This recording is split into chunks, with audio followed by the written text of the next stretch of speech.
and I'm indeed from the Isle of Man, and I have many hats, which is something that I might pull on a bit during this workshop. So I suppose the first thing to ask is, well, the first thing I'm going to say is the aim for tonight is to make your GitHub profile go from something like this to something like this. So you can see there's a slight difference between the two. So we're going to aim for something that looks like this, coming from something that perhaps looks like this. So a bit to start, and this will be a theme of the night, I'll drink a lot of water. What qualifies me to be here talking to you tonight? So for starters, I work with many different organizations, both in the tech and educational space here on the Isle of Man and further fields, such as within the UK and even further. So I work with a couple of technology coding charities here on the Isle of Man, where I don't necessarily code for my role, but as a side effect of the things I do, I generally end up with some sort of coding or just working with technology in general. But why I can tell you a bit more about the GitHub side of things is that I'm a GitHub campus expert, which means I am part of a community of, I think, 200 or 300 students across the world who are really about building communities through the power of GitHub. So I suppose you might be asking, well, why should I care about GitHub? Why should I want to make my profile go from this to this? And really, you've got to look at this as not just a profile, but more as a portfolio of what you do, kind of like a portfolio of your work, so that when you're applying for a job, you can say to your employer, I have this GitHub profile. You can read all about me. You can see some of my projects. And really, it should be like a one-stop shop for everything that you do. And what people have found is that it almost makes you trustable. And there'll be a bit more about this when we talk about GitHub and open source in a bit. However, what the benefit here is employers can see this is your profile, this is sort of explaining who you are, etc., etc. And as I said, we'll talk about open source soon, but this is kind of where you can prove that you're not a real person, but prove that you almost know what you're doing. So, unfortunately, I don't have a fancy graphic for this, but the plan for this evening's workshop, we're going to start off with a brief intro to GitHub and open source. So, kind of how you could get started in open source, what open source will end up doing for you. Then we're going to look at the GitHub profile, so like what I showed you before, except some of the smaller parts. Then after that, we'll look at the GitHub README. So that was the big kind of wall of information you saw on the screen before, and we'll cover how you can write this and what sort of things would go in there, as well as a couple of great README examples that I have found through research. And then I'll give a bit of time for you to work on your own. And maybe if anyone wants to after that, you're very welcome to come and sort of share what you've done, show everyone else in the workshop what you've done. After that, for anyone who is a student, whether that is through university, through a boot camp, or really just any formal or informal education program, is the GitHub Student Developer Pack, which is a pack.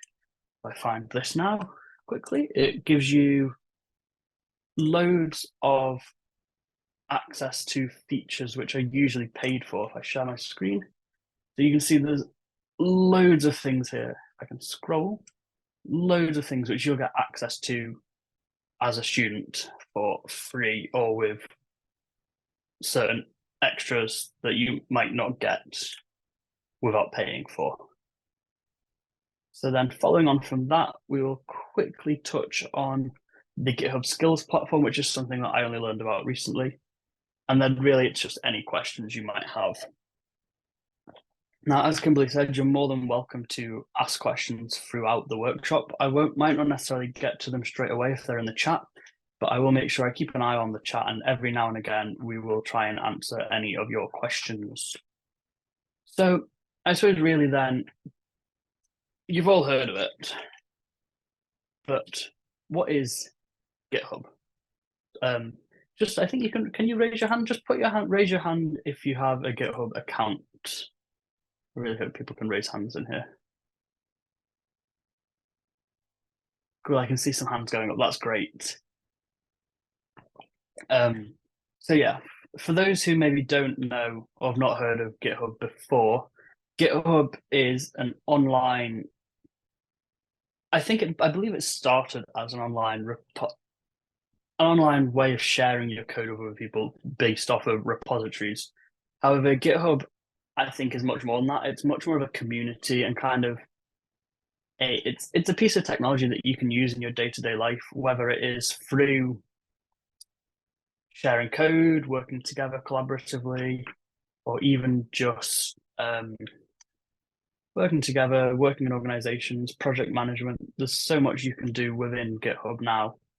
And so, firstly, just before we start anything, if anyone doesn't already have a GitHub account and you want to follow along with this workshop, please sign up for a GitHub account. It's really simple. You just have to go to github.com, which I'll send in the chat. And from there, I can't imagine it takes too long to make an account. I made mine years ago, but it should be pretty simple. And no, before anyone asks, we're not going to go into really in-depth, complicated code tonight. Tonight is a really simple introduction and really getting you ready to actually work with code for a potential employer. So about GitHub, someone did send me a really nice presentation for this. I've lost the presentation, so I'm going to freestyle this. Open source in itself is what it says on the tin. It's taking your source code, which I'm going to really quickly pull up an example of something. It's taking source code, which might look like this, and it's working together with other people. As it says, the source is open. So what I really should have done if I'd thought of this was set up a repository for me to show how you can open source code. But what we can do, if I really quickly get GitHub to work, if I make a new repository, and I'm just going to call it codebar workshop, and I'm going to add a README file, which is basically a file on a repository where you can detail what the code does, how people can use it, yeah, etc., etc. And I've made this on the wrong GitHub account, but that's totally fine. So as you can see, we now have a README file here, which is completely blank. However, what we can do is if I share the link to this in chat, if you're signed into a GitHub account, you can click. What I'm going to do is log into a different GitHub account just to show the example of how this would look. Bear with me one moment. I will just, so here, which you can't see, but I can make you see. There we go. This is me logged into a different GitHub account, and you can tell because the color of Chrome has changed from yellow to black. What we can do as a second user is click this little pencil here to edit. No, we can't. I take that back. What we can do is we can go to the code tab, which is, in fact, at this link. We can go to github.com/adam@codeclub/codebar workshop. We can hit fork, which basically makes your own copy that you can edit without anyone else, without it impacting anyone else's. We can create a fork, which will make this in your account. And it'll take a moment to create your copy of the repository. And then we can go and hit this little pencil here on the README and edit. And I'm just going to go put my name on that. And it would be great to see some other names appearing. And once we type your name, we hit commit changes. You can give a quick message. So I'm going to say added Adam to the file and then commit changes. So I don't know if anyone else is following along. I'd like to hope that some of you are. So I'll just give you a moment to do that. And if anyone has any questions, then please just shout up or send something in chat. I'll just give a short moment for that whilst I refill my glass of water from a conveniently placed bottle.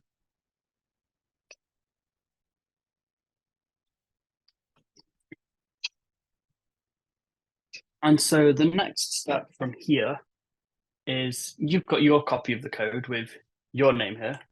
I just realized you can't actually see the bottom corner if I move my camera. You've got your name in the bottom corner here. And what you can do next is hit pull requests in the very top here, new pull request, and then create pull request. And it should autofill the title from what you've done. You just have to scroll down and hit create pull request.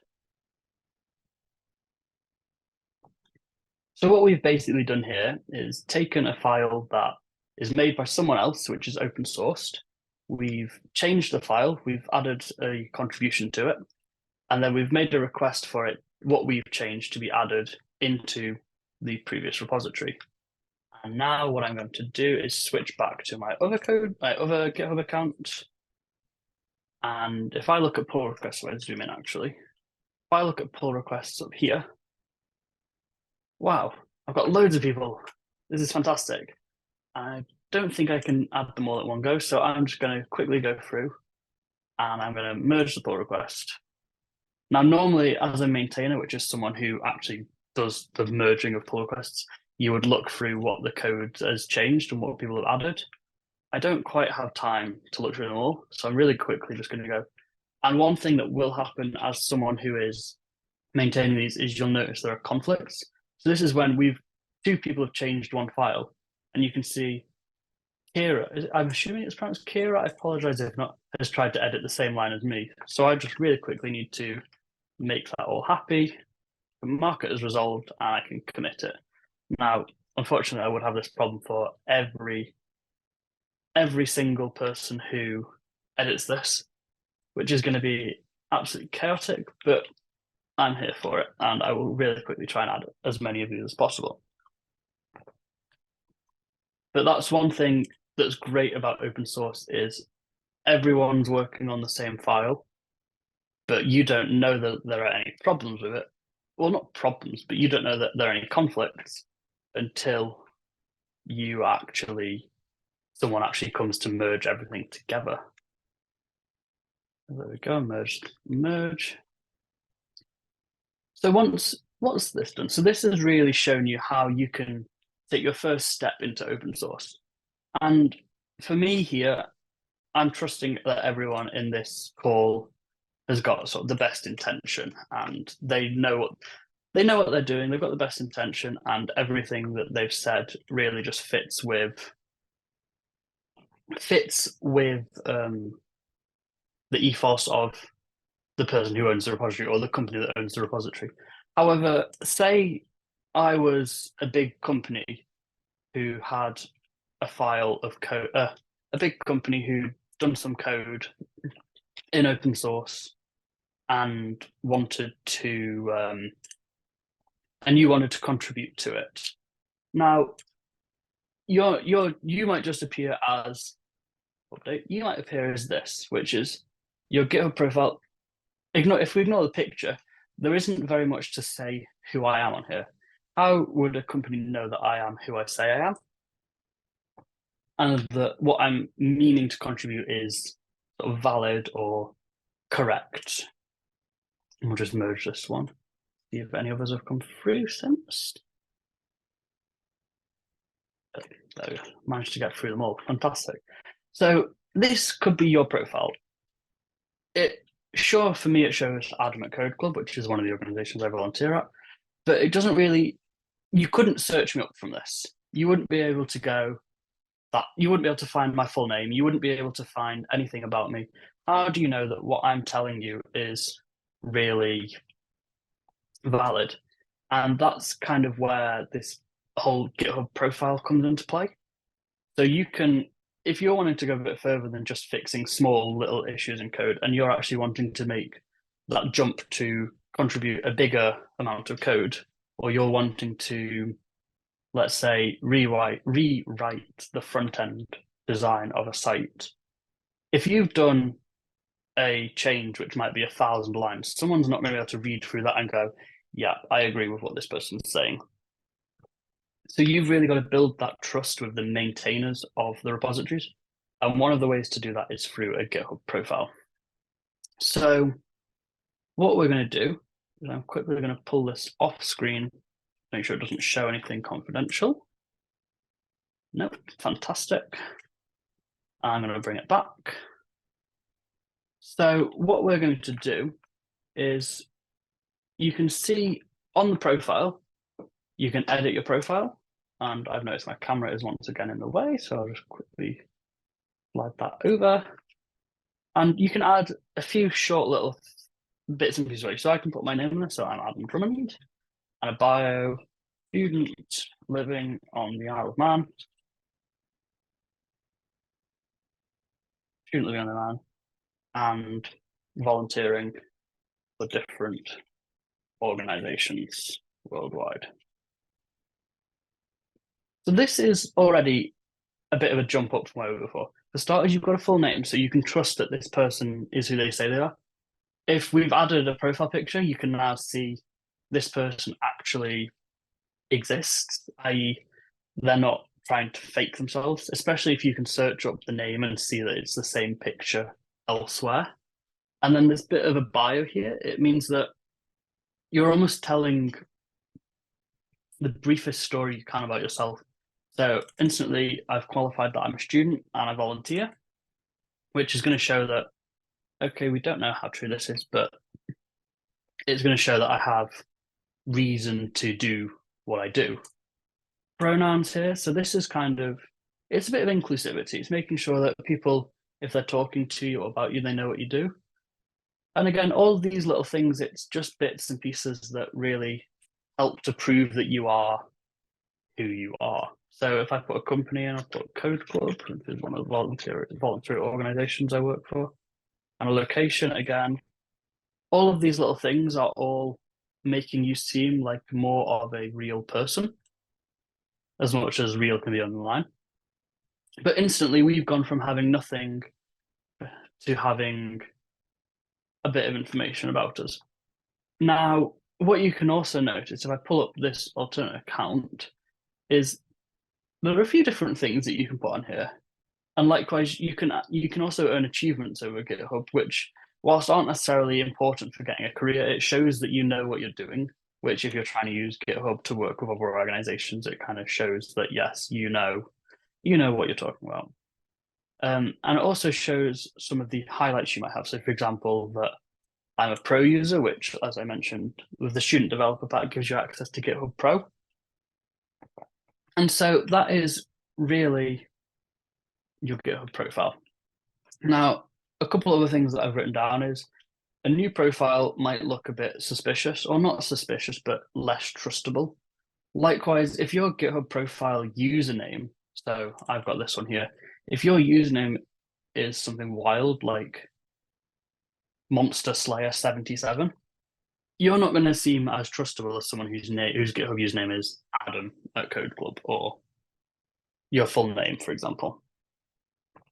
Now, this might not necessarily be a problem, but say if you're applying for a job, you would want, provided your GitHub profile is good, you want your employer to be able to find that, because it's something that you should feel proud of, and you should be able to show off what you've done on your GitHub profile. And ultimately, that's why you want to make this profile seem as good as it does. And for example, you've also got here, it shows popular repositories, but you can also pin certain repositories. So here, I've pinned some of my best projects that I've worked on with people. And really, that's what it's all about, showing off what you do. Oh, I've just noticed this might have cut off the edge of my screen. Oh dear, I'm losing everything. It seems fine. There we go. Anyways, so it's all good for you. Fantastic. I'm just seeing things on one screen that's not lining up with another. So what we're going to do is we're going to turn this profile, which, okay, it's looking better than it did half an hour ago, into something that looks more like this profile, where you've got emojis, you've got headings. I don't think I've got pictures, but we're going to get some pictures. And it's all going to start by making what's called your profile README on GitHub. So unfortunately, not unfortunately, I already have one of these. So I can't go fully into what you might go into. So I can show you what we're going to do. if you're following along, you're very welcome to follow along. Please do follow along because I'd love to see some examples of what you've done at the end. So we're going to start by hitting these little three dots up here in the left corner. No, we're not. Where is it? Oh, we're going to hit this plus up here. There we go. Create new. And then we're going to go new repository. And it's really important that the name of this repository matches the name of your GitHub account. So for me, it would be Adam at Code Club. For you, it would be the name of your GitHub account. And you can see it's already popped up saying this is a special repository you can use to add a README to your GitHub profile. Make sure it's public and initialize it with a README to get started. So we're going to put our name in here, whatever your GitHub username is. We're going to go public because we want everyone to be able to see it. And then we're really important, going to add a README file to this. So what this will do, if you hit create, I assume it's not going to let me create it, but assume I've hit create, we're then going to end up on this site, which will, not this one, we're going to end up with something that looks a bit like this. I don't know if the hi there comes with it or not. I don't know if that's something I've added to this one previously. But this is your GitHub profile repository, which will give you this. So before we start, I've just got a quick question for those on Zoom. I want to know how many people know what Markdown is and whether you've used Markdown before, know how to use it or not. If we don't, that's fine. We can go through what Markdown is. I've got a few notes about how to explain it. And if everyone here knows what Markdown is, then we can just skip it. So we'll go hands up if you don't know what Markdown is.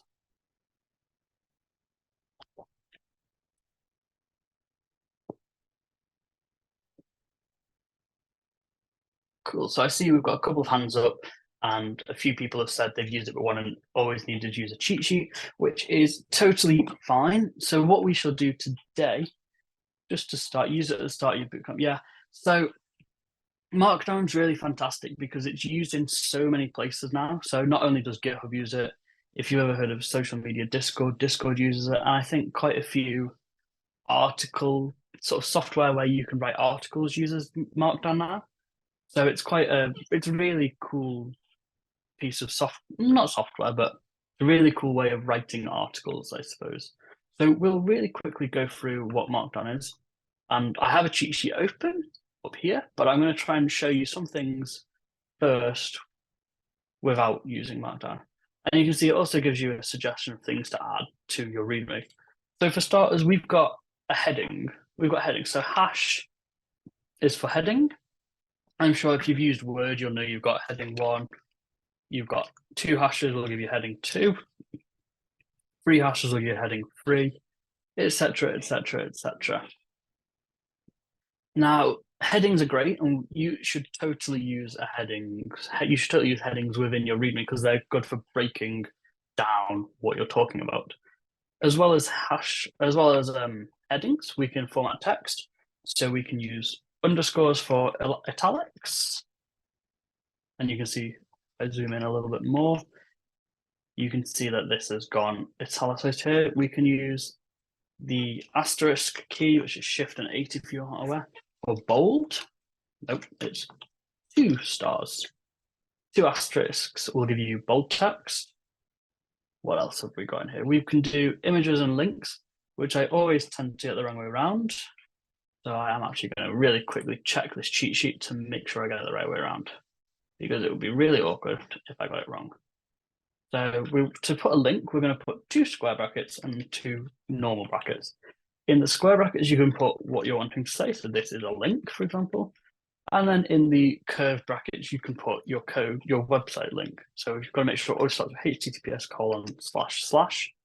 And then we'll link to github.com/Adam@CodeClub. Other features within Markdown is lists. So really simple. Dash and a space, dash and a space, dash. Oh, it's not liking it. List. And you see GitHub's great because it will start to autofill those dashes in for you. I think we can do numbered lists as well, although I can't remember. Yeah, there we go. So again, it's just 1 dot, 2 dot. And there's also, so there's a lot to play around with that you'll really never know how much you can use until you've actually looked at all the cheat sheets and played around with it and really made something that you're happy with. So just one final thing that I'm going to do here is I'm going to add an image, and I've got to remember how to do this because images are not easy. So yeah, you've got to put an exclamation mark, and then it's the same as a link where you put some alternative text. So I need to find an image to put on here. And I'm going to be really creative and use the codebar logo. So I'm going to put alternative text that this is the codebar logo. And then just like your link, we're going to go square brackets followed by round brackets, paste the link, and that's done. Now, what's really great about GitHub's Markdown editor is if I zoom out, we can preview what we've written. And you can see we've got heading 1, heading 2, heading 3. We've got some italicized text, bold text, and we've got a link. We've got a list, and we've got a numbered list, and we've even got the codebar logo. Now, this is great, but this isn't really telling me about who I am or who you are. So what we can do from here is before I let you loose on some thing, before I give you some ideas and then let you loose to have a go at writing your own README, I'm going to show you some really great GitHub profiles that I found on the internet through research and through speaking to other people within GitHub. So this example I'm going to take first is Juan Pablo Flores. He is a program manager at GitHub. I should reload because it's not happy with me. And you can see instantly we load up his profile and we've got a really great profile picture, a nice little header, banner, and he's even got, covered by me. Oh, it's me that I'd cut off the edge of the screen. He's even got, if I stick that up there maybe, he's even got a GIF of himself, which I just think is so fantastic. Now you can see he instantly hits off with the important things: his name, pronouns, his location, his job, and what languages he speaks, which surprisingly could come in really helpful. He's then got a brief little bio about himself, including a link to one of the programs he works with. He's got a link to his Twitter, or X as we should say now. He's sort of showing off some of the projects he's doing, what he's learning, what he's reading, as well as some random other bits, and even his pet, which I admit I haven't seen before. He's also, as you can see all down here, he's got what he does, he's got a link to a website, and really it just kind of shows off the great things he does.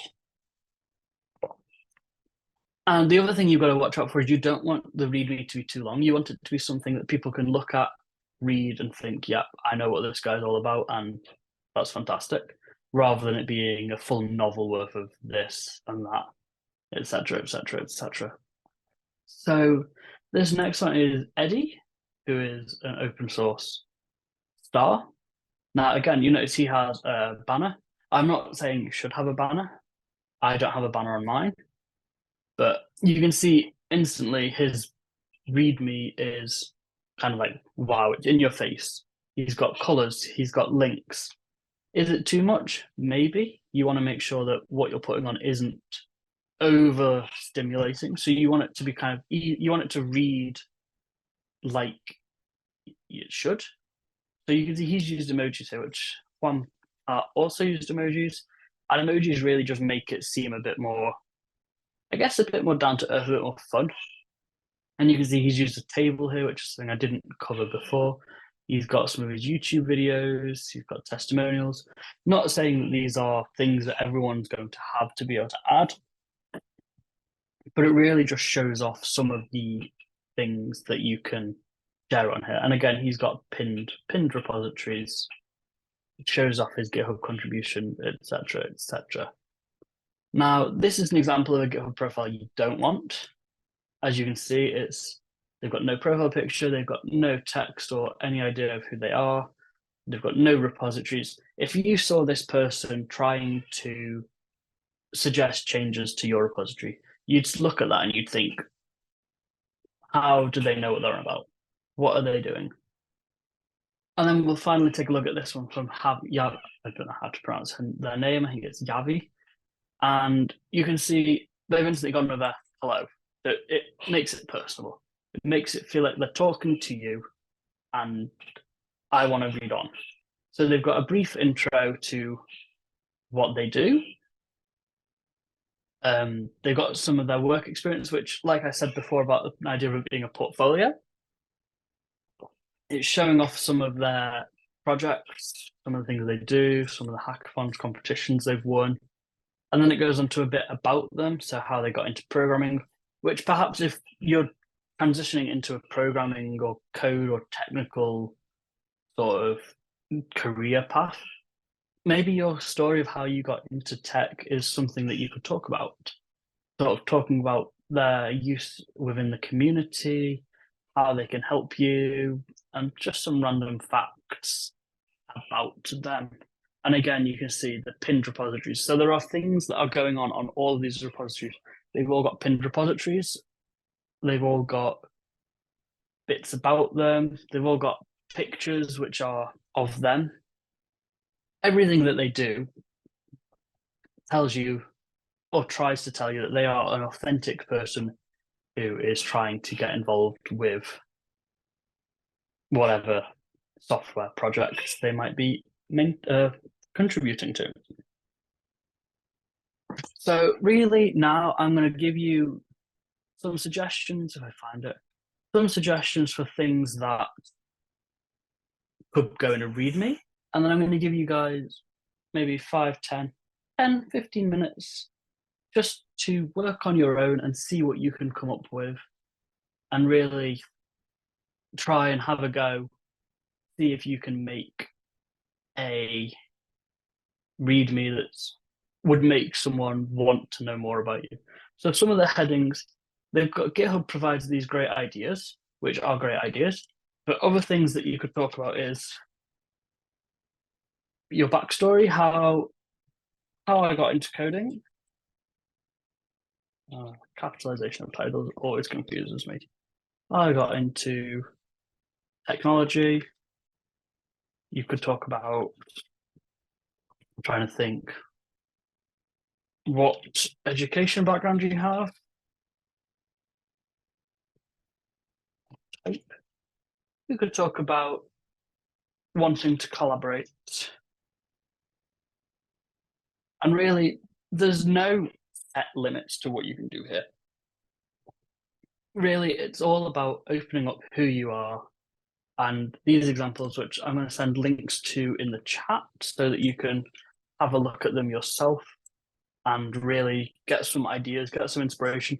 Because ultimately, everyone here, we're all wanting to, everyone within the GitHub community, everyone within the open source community, we are all really wanting to sort of foster that growth of technologists. We're not competing against each other. We want everyone to really show their best self and I guess to really prove what they are. So this is mine, which I made, I want to say a year or two ago now, and things have changed quite significantly since. So it's really, it's something that you should keep on top of. Now, I might not have done, but you can see here, I used the quick facts that GitHub provided, and then there's a more about me. So my information about being a student, some of the programming languages I've worked with, a bit about my volunteering, and I think I probably wrote a bit too much here, but it's quite nice to have that information. And previously, not anymore, but I used to be a barista, and it's quite nice to show that maybe you don't necessarily just have tech skills, but you can show you've got other skills. And there was previously a picture here. However, that's now disappeared, which is unfortunate. So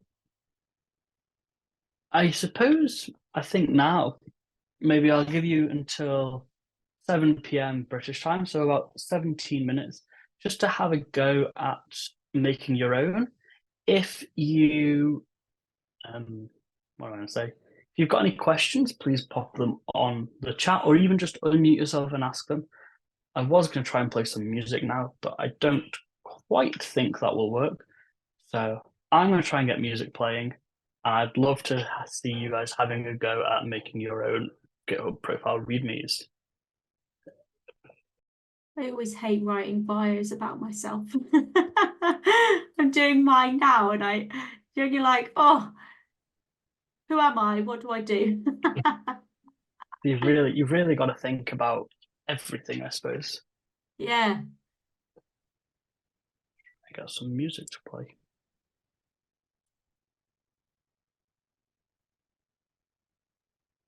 Adam, shall I ask you something? Yeah, of course, go for it. Is there a way to move the contribution bar to, with all the green squares inside the README page? What do you mean? Sorry, say that again. Okay. Do you know the contribution bar that you have This there? one? Yeah. Can Yeah. you move it inside the README file? It's not possible. No, so I think there is a way to show it separately to this, but unfortunately, I don't know how to do that. So for now, I think you've really got to. This one will stay here. Yeah. Okay. Thank you. No one. I think there might be a way. How do we add our own emojis? That's a great question. So I think generally you can just Google what emojis you want. So if I want the thumbs up emoji, for example, really unhelpful. There's a great site called emojipedia.org where you can copy paste emojis from.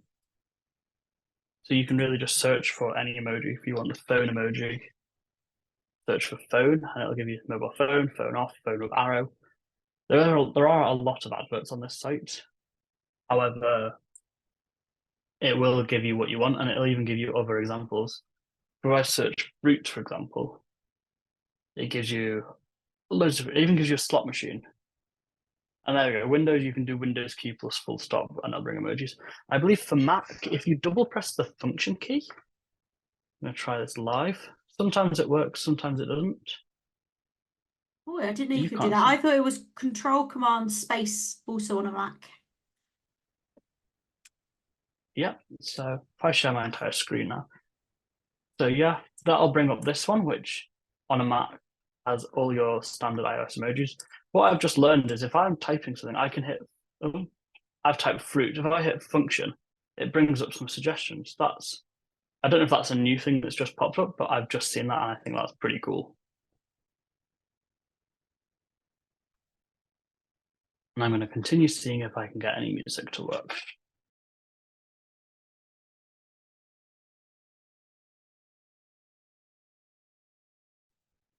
So we've got about 6 minutes left. I have attempted to add background music and we're going to see if this works. Please give me a thumbs up or anything if we hear the music. I noticed on the top of mine, it says kimberlycook/readme.md. Is there a way to remove that? Or is that maybe something only I see and not anybody else? So you mean like this? Yeah.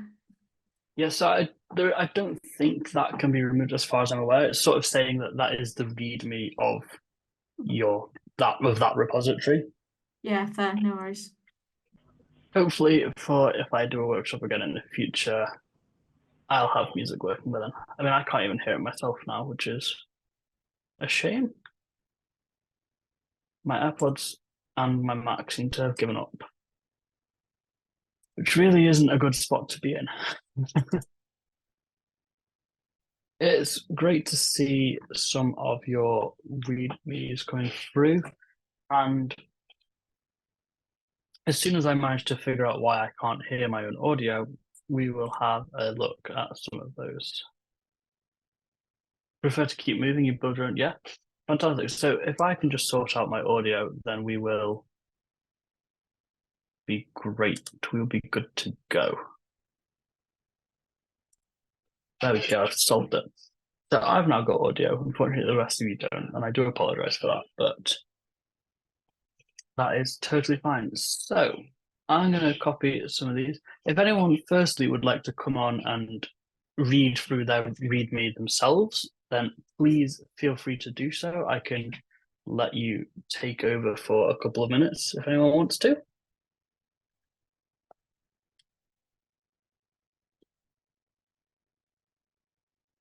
Take that as a note. In that case, I will start to pull up some from the Zoom chat.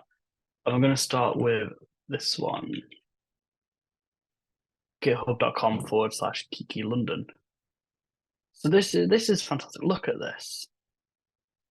This is exactly what you want. It's short, it's simple. You've really smashed the ball out of the park here, as they say. We've got a brief introduction to who they are. They tell us what they can talk about. So JavaScript, React, Node, Mongo. And connect with me, that's fantastic as well, because it means that people can, especially with the LinkedIn, people can see you are exactly who you say you are. And this is just fantastic. I've never seen that before, but that is one of the coolest things I've ever seen in a README. And they all have links. I assume there's a link to the image. I've never thought about whether you can use an image as a link to another site, because that would be something really cool. And again, with repositories, this is all really fantastic. Let's have a look at another one. Pick some random out of the chat. Look at this one. Again, this is a really, really fantastic README we've got here. So you're basically starting with, hi, I'm Claudia. Apologies, I don't know how pronunciation, but this is really fantastic, saying what you were, what you are now, which is cool. About how you're new, but you want to work in the tech space, which again is really cool to sort of tell people what you're trying to do, because you're making it obvious your correct pronunciation. Which one? The first one, Claudia or Claudia? Which one is it? Cool. First one. I'll probably forget that, but I can try and remember. And again, it's really great having the profile picture up there first, because it's really sort of showing you are who you say you are. And again, Claudia.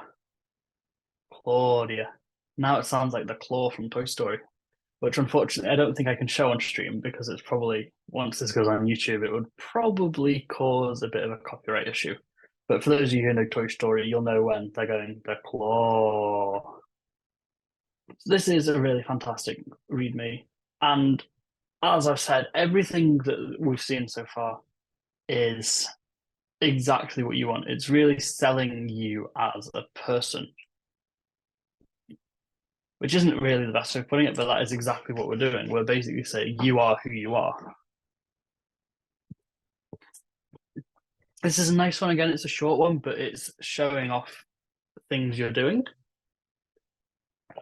It's really nice to see the pinned repositories here. Oh, my mouse is being slow. And even better is I can see these ones are hosted and there's a link to see the site right there, which is really fantastic, because it's showing not only is this a repository, but it's live. Now, arguably, what might be best is to even put that in here, just being like, this is a project I've worked on, and link it straight to there. But still, having these down here is fantastic. Now, I'm sure some of you might still be working on these. So whilst you keep working on this, I'm going to go on to the next part of this talk, which is a little bit more into the student developer pack. Now, for those of you who haven't heard of it before, I did briefly introduce it before. The Student Developer Pack is something that GitHub offers to students to learn more, to get more of a sort of rounded access to software, because a lot of software can be really expensive, especially ones which might be used in industry or just companies which need a bit of money. So, for example, database software. Databases can't be free, as I'm sure you're aware. So I'm going to show you I've got a link that I'm just trying to pull up really quick, and it's being really slow, which is really annoying. But we're getting there, which is exactly what we want. Come on, internet. Where's it gone? Where's it gone? I had a slide somewhere, which was perfect for this. And now I can't find it.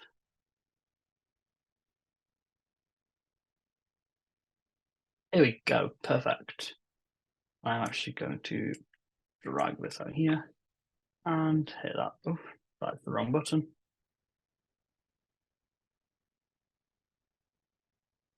Here we go. So, just for the people here, we have got this really fantastic thing called, we've got this really fantastic, I'm going to see if this will do. Perfect. So you, from coming to this workshop, those of you who are students can get faster access to the Student Developer Pack using this short link. So that is gh.io/codebar24 will give you a faster access into the Student Developer Pack. It won't necessarily guarantee, it's not going to say, yep, you are getting straight in, but it will give you a more streamlined process to get into it. So you will still need to verify that you are a student, whether that is through a institution with a email sort of your name or your student number at your institution, or if it's a more informal, such as like a boot camp, which perhaps you don't necessarily get an email address from, you may need to get some further evidence from someone at the boot camp just to prove that you really are a student. Now, from this pack, there is so much that you can get access to. Hopefully this transition works. We're back where we were before. It's fine. I've just got to find the window now because I've lost it myself. I'm hoping somewhere up here. Yes, I've got a window with some of the features, access you can get through the Student Developer Pack. Now, one of the things that I think is really cool, and I'm trying to find it here, is I'm pretty sure you can get, yeah, here we go. Free pro level access to GitHub code spaces to use anywhere in your account. Now, for those of you who perhaps don't know what GitHub code spaces is it is effectively a free online computer that will run your code. So say you're working collaboratively on a really big website and you don't want to just be sharing screen backwards and forward and someone saying, change this, change that. Through code spaces, it's kind of like, it's like Google Docs for code. It appears on your screen like a Visual Studio Code window, but it's all in the web, and it'll pop up that little someone is here flag when you bump into someone in your code. But really, there's just so much within here that you got access to. So you got access to professional desktop IDEs through JetBrains, which include development environments for things like Python, Java, Android, so Android Studio, Android development for apps.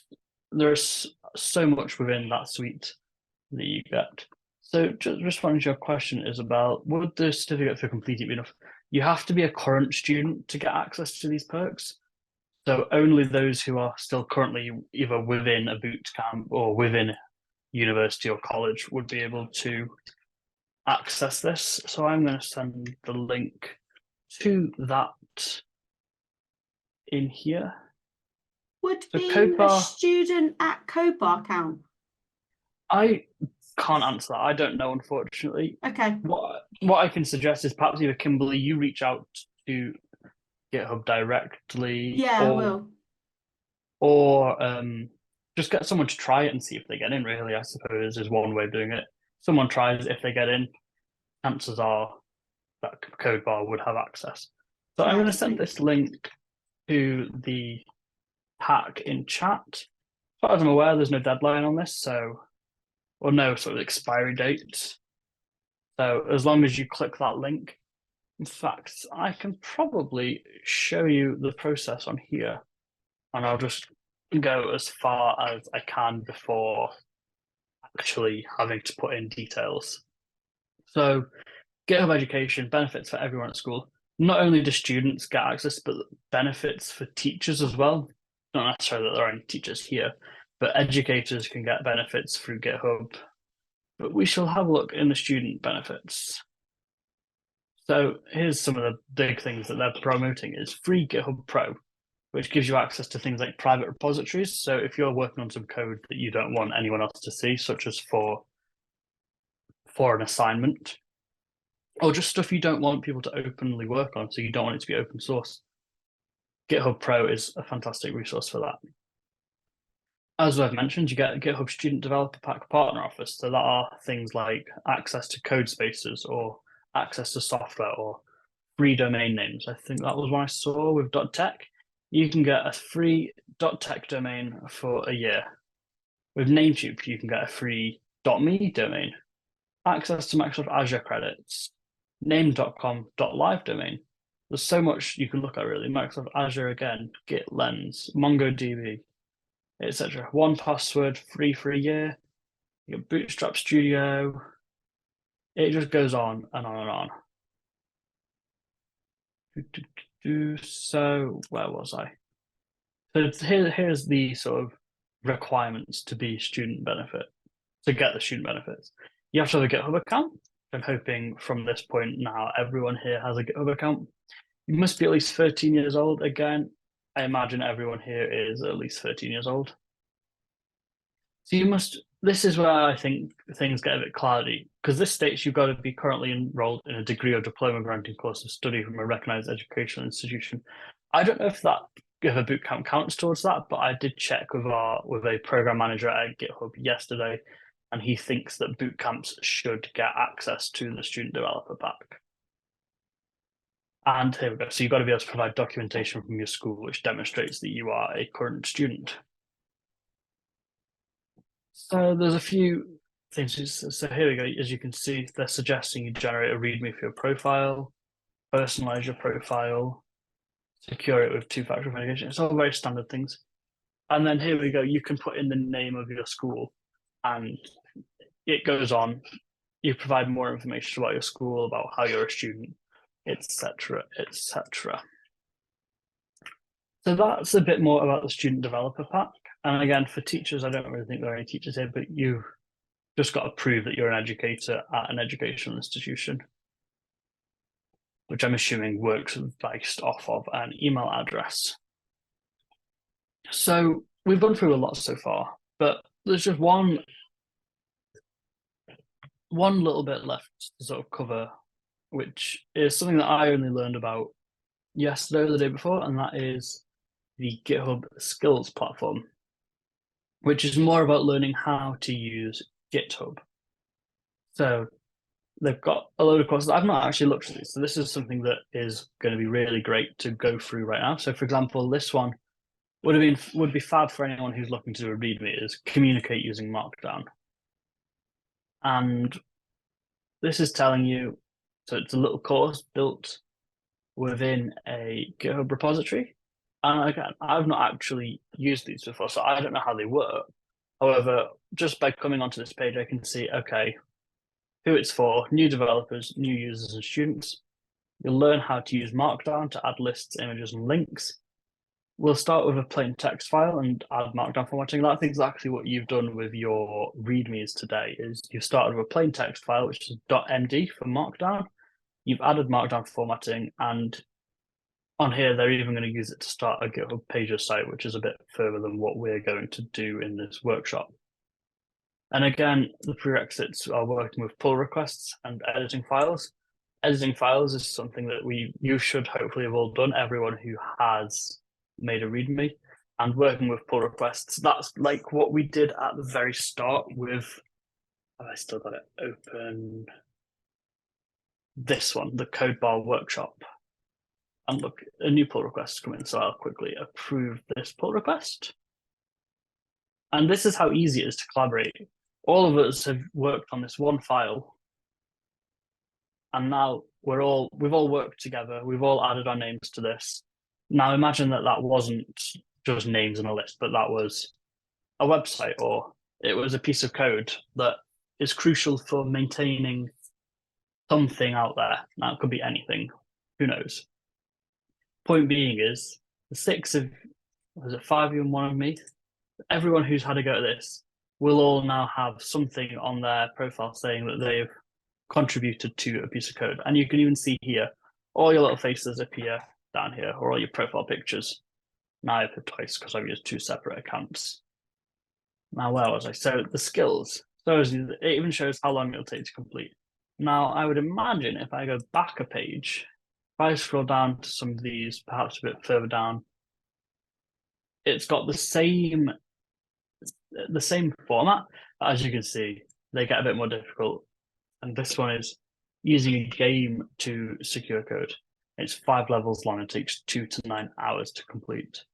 So as you can see, it goes from really easy, simple, this communication using Markdown, all the way to a really complicated game about security. And you can see here, add headers. We've done that. Add an image. I showed you how to do that. Whether you've done it or not is up to you. Add a code. Okay, so this is one I didn't cover, which is a code example.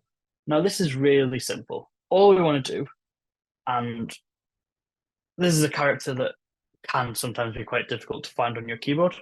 And to make things even less helpful for me is my keyboard isn't standard. And I don't actually know where it is on my keyboard because I'm using a different locale to the keyboard that I've got in front of me. So I'm going to hope, is it this one? Yes. So it's a character called a backtick. Now, if you type one of those, some text, and then another one, you can see it grays it out. If we preview, that appears like code. Now, for me, that key is when I hit caps lock and the button 2 keys above the caps lock key for an American keyboard. I don't know where it is exactly on a standard British PC keyboard because my keyboard is a hybrid between American and British. But if you're using a Mac with a British keyboard, it could also be option 9 on a Mac English. Let's try that. So I don't get that, but if you get that, that's fantastic. On my Mac British keyboard, down next to the lower shift, so imagine this is your keyboard, which is really helpful because the image is probably mirrored. You've got your space bar, and then on the left, you've got your shift, although this might be appearing on the right for you, I don't know. And then next to your shift on the left is a little key. If you've got an English keyboard, your shift will be smaller. If you've got an American keyboard, your shift will be like the size of 2 keys. If you've got the small shift, you should have a key next to it, which has the backtick. If you've got a Windows laptop, as Nelly said, their key is just under the escape key. So really, it could be anywhere on the keyboard. But the best thing is, in the modern day, all we've got to do is search Google for backtick. And you can see, there we go, I can just copy it straight from Wikipedia, and we've got the character we want. But the great thing about this is, not only can you do just that one small bit of text, I can go 3 backticks, and I can do some big code. So this is code. Maybe even put some funky brackets there for print hello world. If I could type, it would help. And then I want to stick another 3 backticks at the bottom. And when we preview that, it comes up as a block of code. Now, this probably isn't best for your profile README. However, if you are doing a README for a repository on what to do with code or something, this could be really helpful because you could put a function there saying this function does this. Check it out because it's really cool, especially if you're trying to highlight perhaps some of the cool coding concepts you've done. Back to this, make a task list. I'm assuming that's just a list as we had before. Oh no, it's not in fact. Now this, again, we're kind of going over things that aren't necessarily great for your README, but this is all good to know within GitHub, if you type square bracket space, other direction square bracket, if I zoom in a bit so you can see what I'm doing. We've got square bracket, a space, another square bracket. This is a task. When I preview, okay, that hasn't worked. That hasn't worked. Bear with, I can find one because I've used one before. If you just bear with me 2 seconds, I will find how we do them.